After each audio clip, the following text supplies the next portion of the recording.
This is an excerpt from Don Rodriguez' Chronicles of Shadow Valley by Lord Dunsany, recorded for Love Stories Volume 1 by Michelle Fry, Baton Rouge, Louisiana, in August 2019. The sixth chronicle, how he sang to his mandolin and what came of his singing. To set the scene, I will read from the last few paragraphs of the fifth chronicle. Don Rodriguez hit his horse. The tired animal went forward, and he and Moreno rode slowly up the street.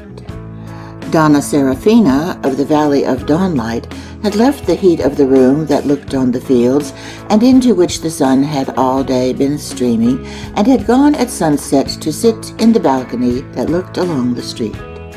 Often she would do this at sunset, but she rather dreamed as she sat there than watched the street, for all that it had to show she knew without glancing. Evening after evening, as soon as winter was over, the neighbor would come from next door and stretch himself and yawn and sit on a chair by his doorway, and the neighbor from opposite would saunter across the way to him, and they would talk with eagerness of the sale of cattle, and sometimes, but more coldly, of the affairs of kings. She knew, but cared not to know, just when the two old men would begin their talk. She knew who owned every dog that stretched itself in the dust, until chilly winds blew in the dusk, and they rose up dissatisfied.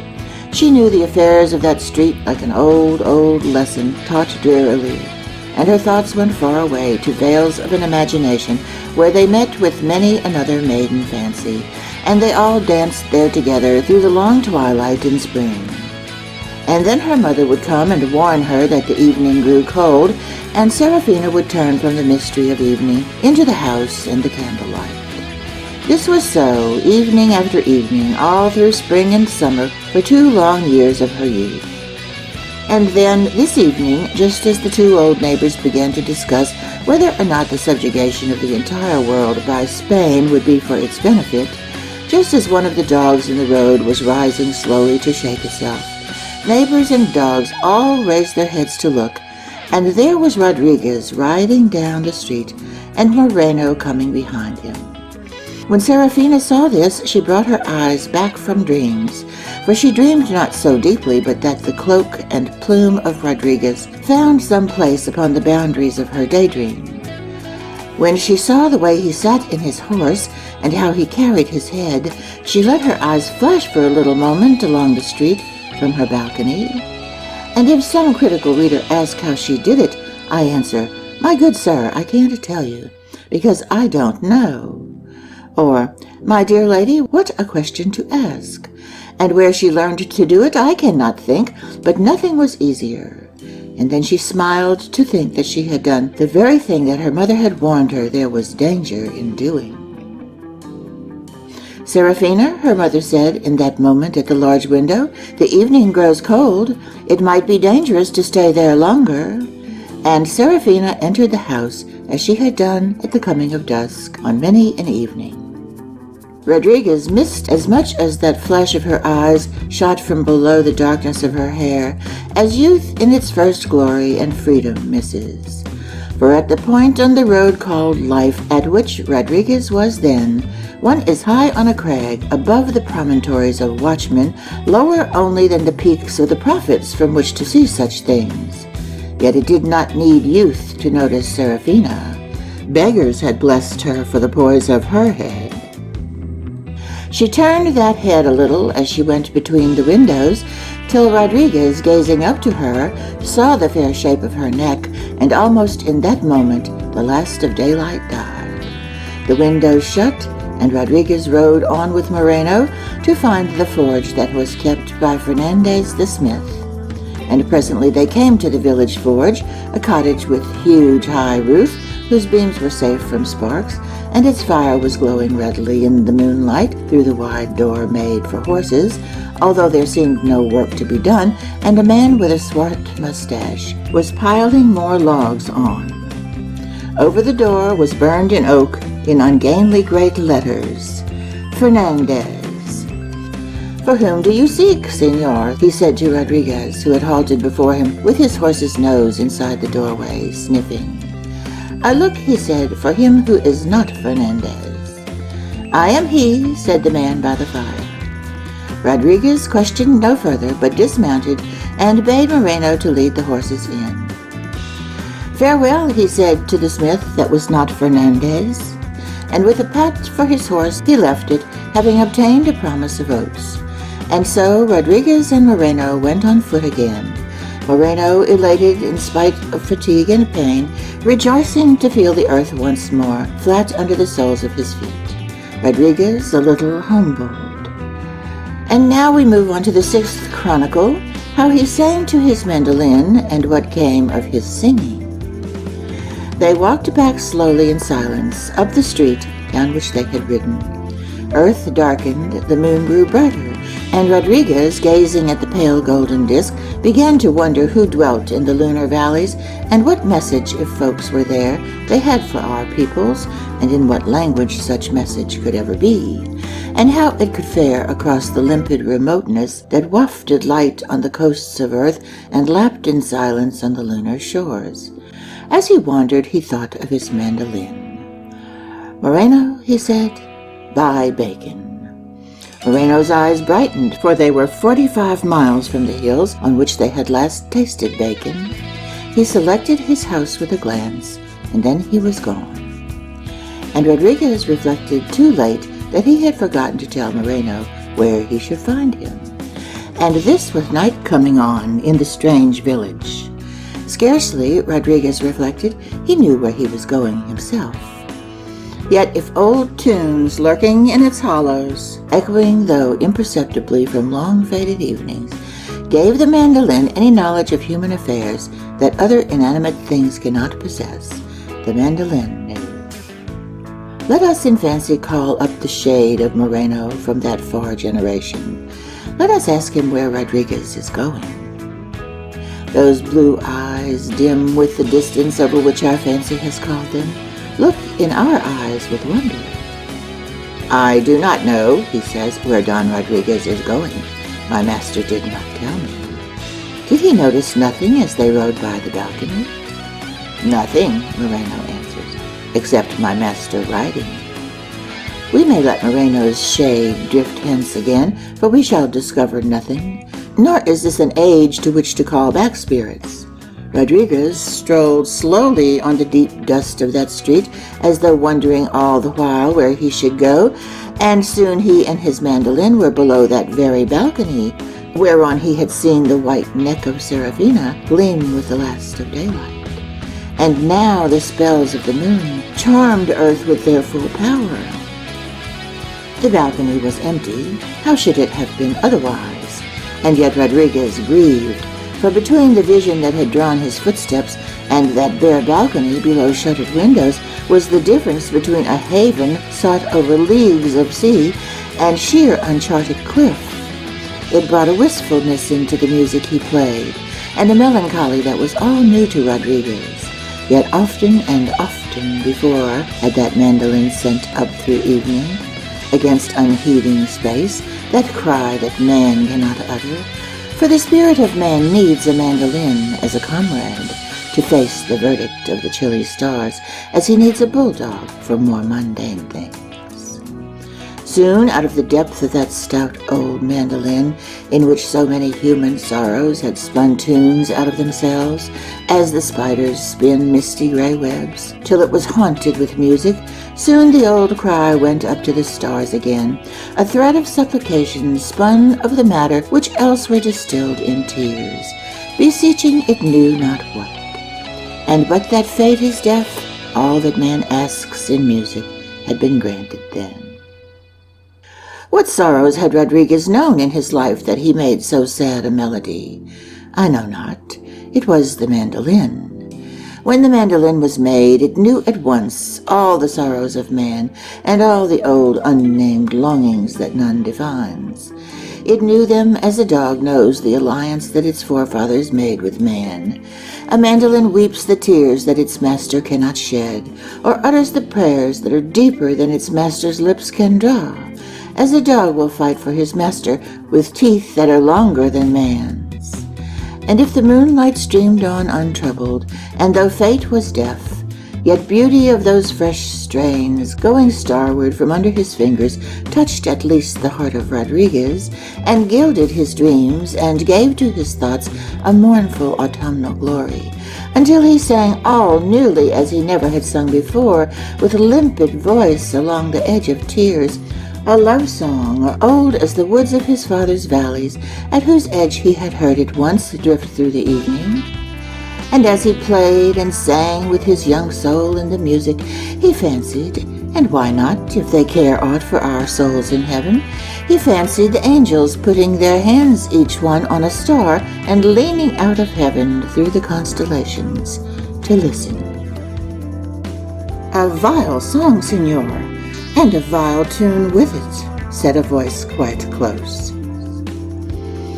However much the words hurt his pride in his mandolin, Rodriguez recognized in the voice a hidalgo's accent, and he knew that it was an equal that now approached him in the moonlight, round a corner of the house with the balcony, and he knew that the request he courteously made would be as courteously granted. "Senor," he said, "I pray you to permit me to lean my mandolin against the wall securely before we speak of my song." "Most surely, Senor," the stranger replied, "for there is no fault with the mandolin." "Senor," Rodriguez said, "I thank you profoundly." And he bowed to the gallant, whom he now perceived to be young, a youth tall and lithe like himself, one whom we might have chosen for these chronicles had we not found Rodriguez. Then Rodriguez stepped back a short way and placed his kerchief on the ground, and upon this he put his mandolin and leaned it against the wall. When the mandolin was safe from dust or accident, he approached the stranger and drew his sword. "Senor," he said, "we will now discuss music." "Right gladly, Senor," said the young man, who now drew his sword also. There were no clouds, the moon was full, the evening promised well. Scarcely had the flash of thin rapiers crossing each other by moonlight begun to gleam in the street, when Moreno appeared beside them and stood there watching. He had bought his bacon and gone straight to the house with the balcony, for though he knew no Latin, he had not missed the silent greeting that had welcomed his master to that village, or failed to interpret the gist of the words that Rodriguez's dumb glance would have said. He stood there watching while each combatant stood his ground. And Rodriguez remembered all those passes and feints that he had had from his father, and which Sebastiani, a master of arms in Madrid, had taught in his father's youth, and some were famous, and some were little known. And all these passes, as he tried them one by one, his unknown antagonist parried. And for a moment Rodriguez feared that Moreno would see those passes in which he trusted foiled by that unknown sword. And then he reflected that Moreno knew nothing of the craft of the rapier, and with more content at that thought he parried thrusts that were strange to him. But something told Moreno that in this fight the stranger was master, and that along that pale blue, moonlit, unknown sword lurked a sure death for Rodriguez. He moved from his place of vantage and was soon lost in large shadows, while the rapiers played and blade rippled on blade with a sound as though death were gently sharpening his scythe in the dark. And now Rodriguez was giving ground. Now his antagonist pressed him. Thrusts that he believed invincible had failed. Now he parried wearily and had at once to parry again. The unknown pressed on, was upon him, was scattering his weakening parries. Drew back his rapier for a deadlier pass, learned in a secret school, in a hut on mountains he knew and practiced surely, and fell in a heap upon Rodriguez's feet, struck full on the back of the head by Moreno's frying pan. "Most vile knave!"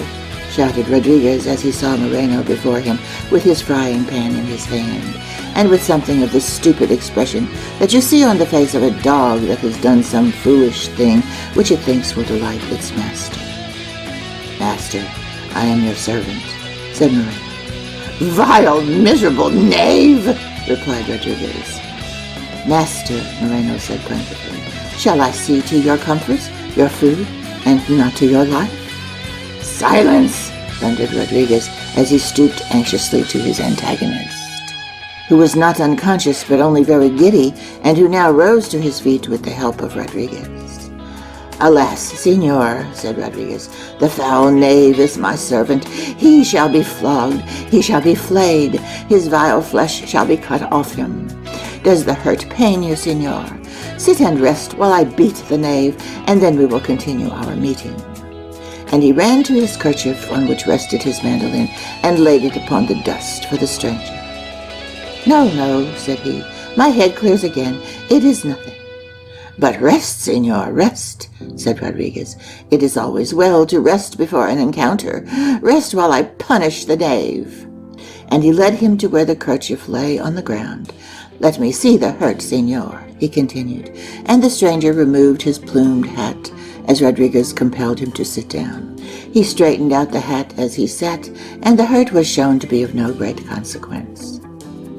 "The blessed saints be praised," Rodriguez said. "It need not stop our encounter. But rest a while, Senor." "Indeed, it is nothing," he answered. "But the indignity is immeasurable," sighed Rodriguez. "Would you care, Senor, when you are well rested, to give the chastisement yourself?" "As far as that goes," said the stranger, "I can chastise him now." "If you are fully recovered, Senor," Rodriguez said, "my own sword is at your disposal to beat him sore with the flat of it, or how you will. Thus no dishonor shall touch your sword from the skin of so vile a knave." The stranger smiled. The idea appealed to him. "You make a noble amends, Senor," he said as he bowed over Rodriguez's proffered sword. Moreno had not moved far off, but stood near, wondering. What should a servant do if not work for his master, he wondered, and how work for him when dead? And dead, as it seemed to Moreno, through his own fault, if he allowed any man to kill him when he perceived him about to do so. He stood there puzzled, and suddenly he saw the stranger coming angrily toward him in the clear moonlight with a sword. Moreno was frightened. As the hidalgo came up to him, he stretched out his left hand to seize Moreno by the shoulder. Up went the frying pan. The stranger parried, but against a stroke that no school taught or knew, and for the second time he went down in the dust with a reeling head. Rodriguez turned toward Moreno and said to him, "No, realism is all very well, and I know that my duty as author is to tell all that happened, and I could win mighty praise as a bold, unconventional writer. At the same time, some young lady will be reading all this next year in some far country, or in 20 years in England, and I would sooner she should not read what Rodriguez said. I do not, I trust, disappoint her." But the gist of it was that he should leave that place now and depart from his service forever. And hearing those words, Moreno turned mournfully away and was at once lost in the darkness, while Rodriguez ran once more to help his fallen antagonist. "Senor, Senor," he said with an emotion that some wearing centuries in cold climate have taught us not to show, and beyond those words he could find no more to say. "Giddy, only giddy," said the stranger. A tear fell on his forehead as Rodriguez helped him to his feet. "Senor," Rodriguez said fervently, "we will finish our encounter, come what may. The knave is gone, and—" "But I am somewhat giddy," said the other. "I will take off one of my shoes," said Rodriguez, leaving the other on. "It will equalize our unsteadiness, and you shall not be disappointed in our encounter. Come," he added kindly. "I cannot see clearly as before," the young hidalgo murmured. "I will bandage my right eye also," said Rodriguez, "and if this cannot equalize it—" "It is a most fair offer," said the young man. "I could not bear that you should be disappointed of our encounter," Rodriguez said. "By this spirit of hell that has got itself clothed in fat and dares to usurp the dignity of man." "It is a right fair offer," the young man said again. "Rest yourself, Senor," said Rodriguez, "while I take off my shoe," and he indicated his kerchief, which was still on the ground. The stranger sat down a little wearily, and Rodriguez, sitting upon the dust, took off his left shoe. And now he began to think a little wistfully of the face that had shone from the balcony, where all was dark now in black shadows, unlit by the moon. The emptiness of the balcony and its darkness oppressed him, for he could scarcely hope to survive an encounter with that swordsman, whose skill he now recognized as being of a different class from his own, a class of which he knew nothing. All his own feints and passes were known, while those of his antagonist had been strange and new, and he might well have even others. The stranger's giddiness did not alter the situation, for Rodriguez knew that his handicap was fair and even generous. He believed he was near his grave, and could see no spark of light to banish that dark belief. Yet more chances than we can see often guard us on such occasions. The absence of Serafina saddened him like a sorrowful sunset. Rodriguez rose and limped with his one shoe off to the stranger, who was sitting upon his kerchief. "I will bandage my right eye now, Senor," he said. The young man rose and shook the dust from the kerchief and gave it to Rodriguez with a renewed expression of his gratitude at the fairness of the strange handicap. When Rodriguez had bandaged his eye, the stranger returned his sword to him, which he had held in his hand since his effort to beat Moreno, and drawing his own, stepped back a few paces from him. Rodriguez took one hopeless look at the balcony, saw it as empty and as black as ever. Then he faced his antagonist, waiting. "Bandage one eye indeed," muttered Moreno as he stepped up behind the stranger and knocked him down for the third time with a blow over the head from his frying pan. The young hidalgo dropped silently.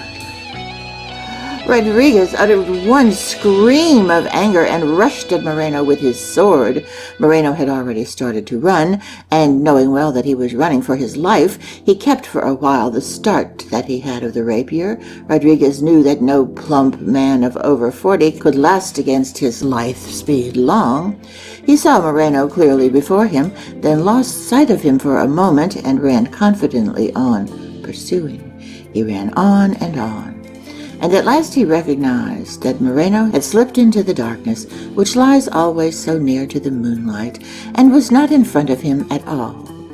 So he returned to his fallen antagonist, and found him breathing heavily where he fell, scarcely conscious. The third stroke of the frying pan had done its work, surely. Rodriguez's fury died down, only because it is difficult to feel two emotions at once.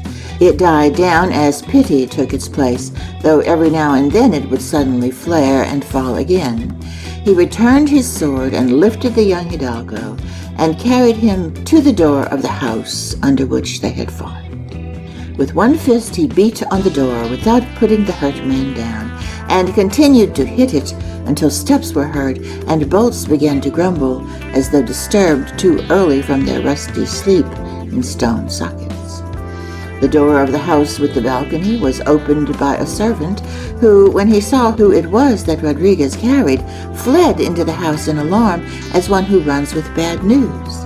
He carried one candle, and when he had disappeared with the streaming flame, Rodriguez found himself in a long hall, lit by the moonlight only, which was looking in through the small contorted panes of the upper part of a high window. Alone with echoes and shadows, Rodriguez carried the hurt man through the hall, who was muttering now as he came back to consciousness. And as he went, there came to Rodriguez thoughts between wonder and hope, for he had had no thought at all when he beat on the door, except to get shelter and help for the hurt man. At the end of the hall, they came to an open door that led into a chamber, partly shining with moonlight. "In there," said the man that he carried. Rodriguez carried him in and laid him on a long couch at the end of the room. Large pictures of men in the blackness out of the moon's rays frowned at Rodriguez mysteriously. He could not see their faces in the dark, but he somehow knew they frowned. Two portraits that were clear in the moonlight eyed him with absolute apathy. So cold a welcome from that house's past generations boded no good for him from those that dwelt there today. Rodriguez knew that in carrying the hurt man there, he helped at a Christian deed, and yet there was no putting the merits of the case against the omens that crowded the chamber, lurking along the edge of the moonlight and darkness, disappearing and reappearing till the gloom was heavy with portent. The omens knew. In a weak voice and few words the hurt man thanked him, but the apathetic faces seemed to say, "What of it?" And the frowning faces that he could not see still filled the darkness with anger. And then from the end of the chamber, dressed in white and all shining with moonlight, came Seraphina. Rodriguez, in awed silence, watched her come. He saw her pass through the moonlight and grow dimmer, and glide to the moonlight again that streamed through another window. A great dim golden circle appeared at the far end of the chamber whence she had come, as the servant returned with his candle and held it high to give light for Donna Seraphina. But that one flame seemed to make the darkness only blacker, and for any cheerfulness it brought to the gloom, it had better never have challenged those masses of darkness at all in that high chamber. Among the brooding portraits it seemed trivial, ephemeral, modern, ill able to cope with the power of ancient things, dead days, and forgotten voices, which make their home in the darkness, because the days that have usurped them have stolen the light of the sun.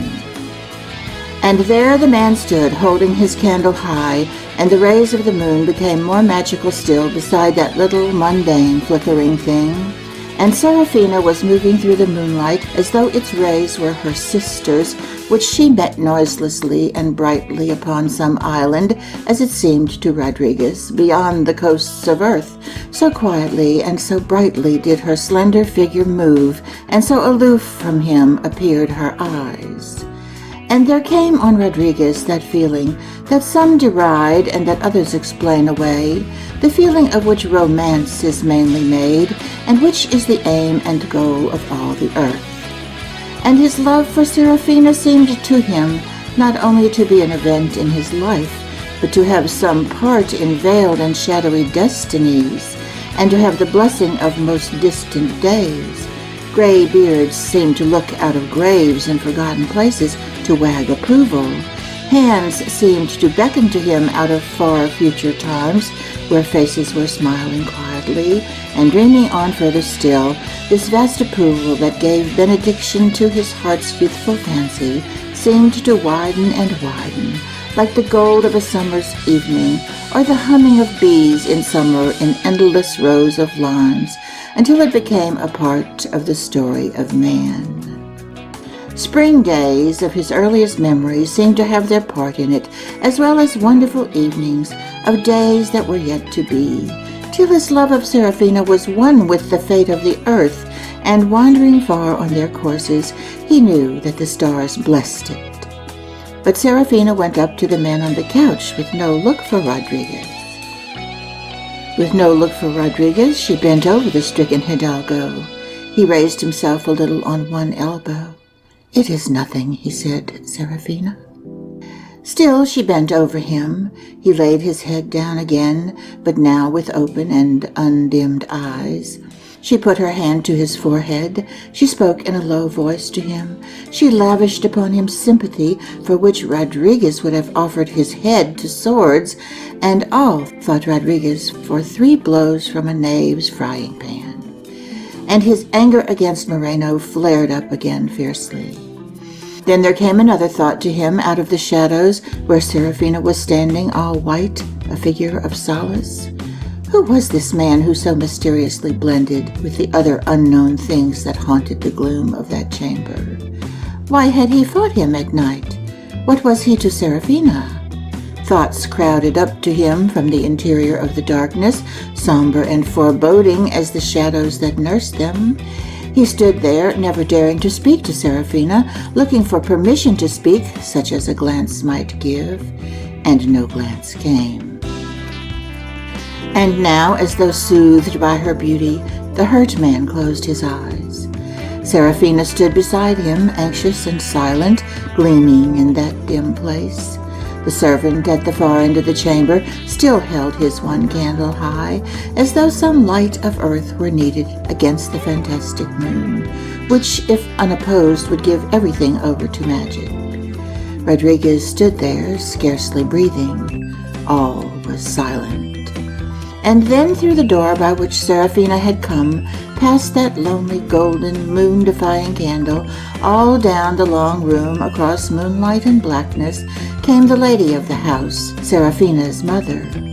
She came, as Serafina came, straight toward the man on the couch, giving no look to Rodriguez, walking something as Serafina walked, with the same poise, the same dignity, though the years had carried away from her the grace Serafina had, so that though you saw that they were mother and daughter, the elder lady called to mind the lovely things of earth, large gardens at evening, statues dim in the dusk, summer, and whatsoever binds us to earthly things. But Serafina turned Rodriguez's thoughts to the twilight in which he first saw her, and he pictured her native place as far from here, in mellow fields near the moon, wherein she had walked on twilight, outlasting any we know, with all delicate things of our fancy, too fair for the rugged earth. As the lady approached the couch upon which the young man was lying, and still no look was turned toward Rodriguez, his young dreams fled as butterflies sailing high in the heat of June that are suddenly plunged in night by a total eclipse of the sun. He had never spoken to Serafina or seen before her mother, and they did not know his name. He knew that he, Rodriguez, had no claim to a welcome, but his dreams had flocked so much about Serafina's face, basking so much in her beauty, that they now fell back dying, and when a man's dreams die, what remains if he lingers a while behind them? Rodriguez suddenly felt that his left shoe was off and his right eye still bandaged, things that he had not noticed while his only thought was for the man he carried to shelter, but torturing his consciousness now that he thought of himself. He opened his lips to explain, but before words came to him, looking at the face of Serafina's mother, standing now by the couch, he felt that, not knowing how, he had somehow wronged the penates of this house, or whatever was hid in the dimness of that long chamber, by carrying this young man there to rest from his hurt. Rodriguez's depression arose from these causes, but having arisen, it grew of its own might. He had had nothing to eat since morning, and in the favoring atmosphere of hunger, his depression grew gigantic. He opened his lips once more to say farewell, was oppressed by all manner of thoughts that held him dumb, and turned away in silence and left the house. Outside, he recovered his mandolin and his shoe. He was tired with the weariness of defeated dreams that slept in his spirit exhausted, rather than with any fatigue his young muscles had from the journey. He needed sleep. He looked at the shuttered houses, then at the soft dust of the road in which dogs lay during the daylight. But the dust was near to his mood, so he lay down where he had fought the unknown Hidalgo. A light wind wandered the street like a visitor come to the village out of a friendly valley, but Rodriguez's 4 days on the roads had made him familiar with all wandering things, and the breeze on his forehead troubled him not at all. Before it had wearied of wandering in the night, Rodriguez had fallen asleep.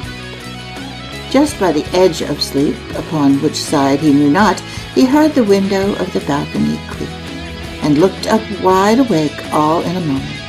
But nothing stirred in the darkness of the balcony, and the window was fast shut. So whatever sound came from the window came not from its opening, but shutting. For a while he wondered, and then his tired thoughts rested, and that was sleep. A light rain woke Rodriguez, drizzling upon his face, the first light rain that had fallen in a romantic tale. Storms there had been, lashing oaks to terrific shapes, seen at night by flashes of lightning, through which villains rode abroad, or heroes sought shelter at midnight.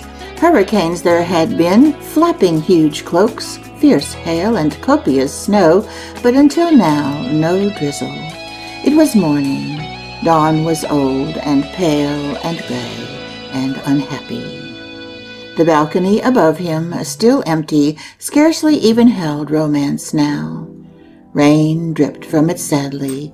Its cheerless bareness seemed worse than the most sinister shadows of night. And then Rodriguez saw a rose lying on the ground beside him. And for all the dreams, fancies, and hopes that leaped up in Rodriguez's mind, rising and falling and fading, one thing alone he knew, and all the rest was mystery. The rose had lain there before the rain had fallen. Beneath the rose was white dust, while all around it the dust was turning gray with rain. Rodriguez tried to guess how long the rain had fallen. The rose may have lain beside him all night long, but the shadows of mystery receded no farther than this one fact, that the rose was there before the rain began. No sign of any kind came from the house. Rodriguez put the rose safe under his coat, wrapped in the kerchief that had guarded the mandolin, to carry it far from low light, through places familiar with roses and places strange to them, but it remained for him a thing of mystery until a day far from then. Sadly, he left the house in the sad rain, marching away alone to look for his wars. End of the 6th Chronicle of the Chronicles of Don Rodriguez, How He Sang to His Mandolin and What Came of His Singing, by Lord Dunsany.